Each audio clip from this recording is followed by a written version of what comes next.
Good morning po. Tayo po'y mag-aral ng salita ng Diyos. John chapter 1 verse 1. Nang pasimula pa ay naroon na ang salita at ang salita ay kasama ng Diyos at ang salita ay Diyos. John chapter 1 verse 14. Ang salita ay naging tao at nanirahan sa piling namin. Nakita namin ang kaluwalhatiang tunay na Kanya bilang kaisa-isang anak ng Ama. Siya ay puspos ng kagandahang loob at ng katotohanan. John chapter 1 verse 12.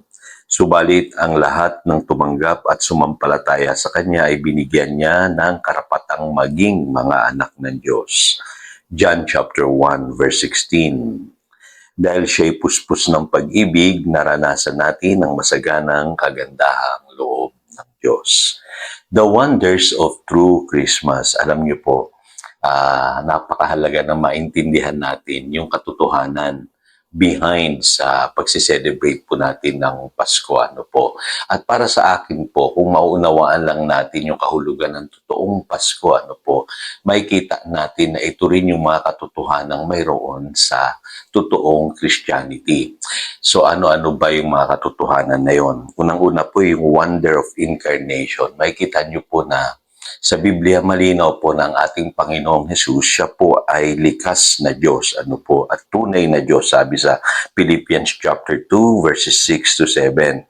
Pero sabi dito, kusa niyang hinubad ang pagiging kapantay ng Diyos at naging katulad ng isang alipin, ipinanganak siyang tulad ng mga karaniwang tao.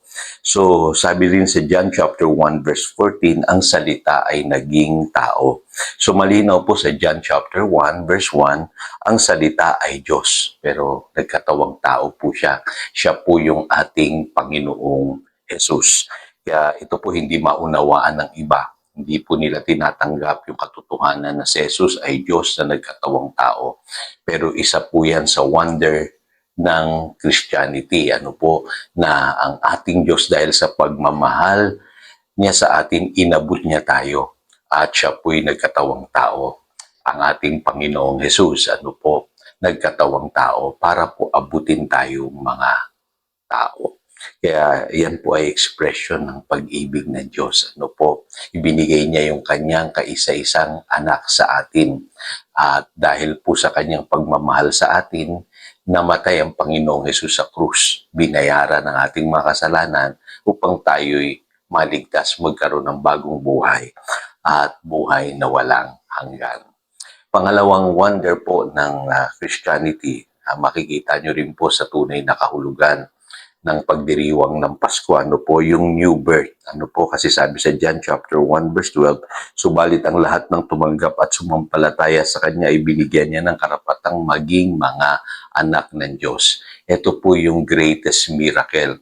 Yung isang makasalanang tao, babaguhin ng Diyos, bibigyan niya ng bagong puso, bagong espiritu at gagawing isang bagong nilalang at tatawaging anak ng Diyos. Yan po yung greatest miracle na mayroon po sa Bible. Ano po? Hindi po yung mga kwento ng miracles na nababasa po natin sa Biblia. No, yung miracles of healing or miracles of power na makikita natin sa Biblia, miracles of faith. Pero alam niyo po, ang greatest miracle po sa Bible ay yung baguhin ng Diyos tayong mga makasalanan at bigyan ng panibagong pagkatao at gawing isang bagong nilalang, tawaging mga anak ng Diyos. Kaya ikaw mismo kapatid, you are a living miracle. No? So yan po ang wonder ng Christianity na makikita natin tuwing Pasko. Ano po? Kaya lang ngayong iba, kontento na sila sa pagbibihis ng bagong damit. Pero tayo po, alam natin tayo may binagong puso at espiritu. Pangatlo po, ang totoong Christianity, kinakikitaan ng pag-ibig. Ano po? Kasi yan ang greatest manifestation ng ginawa ng Diyos sa atin. Sabi po sa John chapter 3 verse 16, sapagkat gayon na lamang ang pag-ibig ng Diyos sa sangkatauhan. Kaya ibinigay niya ang kanyang kaisa-isang anak. Kung paano tayo minahal ng Diyos, dapat ganun din tayo magmahal sa iba. Kaya ang totoong Christianity po ay kinakikitaan ng pag-ibig, pagmamahalan. Pag wala po yung pag-ibig, hindi po totoong Christianity yun. Kasi ang sabi sa 1 John chapter 4 verse 8, Ang hindi umiibig ay hindi kumikilala sa Diyos sapagkat ang Diyos ay pag-ibig. Kung ang Diyos ay pag-ibig, dapat makita rin sa atin ang pag-ibig. At yung pang-apat na wonder ng Christianity na makikita po ninyo dito sa mga tekstong binasa natin, mararanasan natin yung kapuspusan ng biyaya at katotohanan. Kaya paulit-ulit po makikita nyo sa John chapter 1 verse 14, ano po, at sa John chapter 1 verse 16 yung salitang puspos.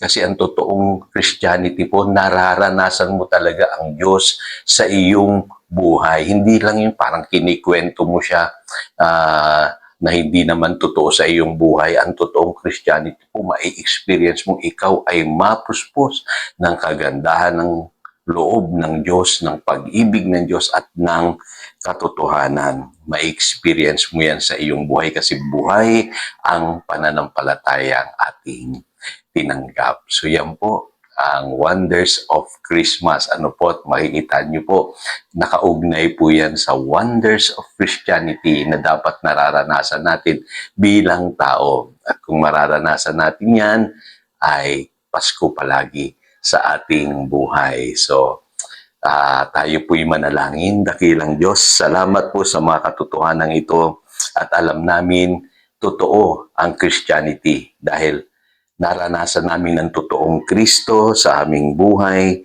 Ang aming pong Panginoong Hesus ay Diyos na nagkatawang tao dahil sa pag-ibig niya sa amin, kami kanyang inabot.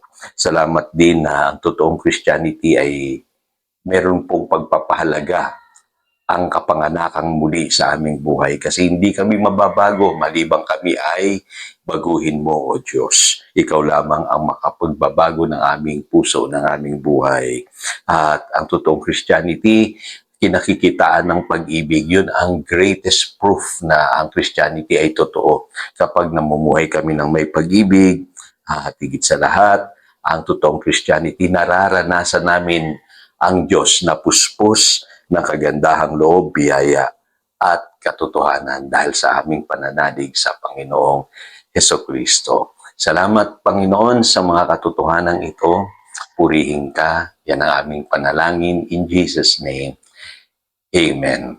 So again, ito po si Pastor Jojo nagpapaalala at bumabati po sa inyo ng maligayang Pasko sa lahat po ng masugid na taga-subaybay po ng Daloy Daily Devotion. Ang panalangin ko po ay ang pagpapala ng Diyos ay maranasan ninyo sa inyong buhay, sa inyong pamilya at sa inyong tahanan. God bless you po. Merry Christmas.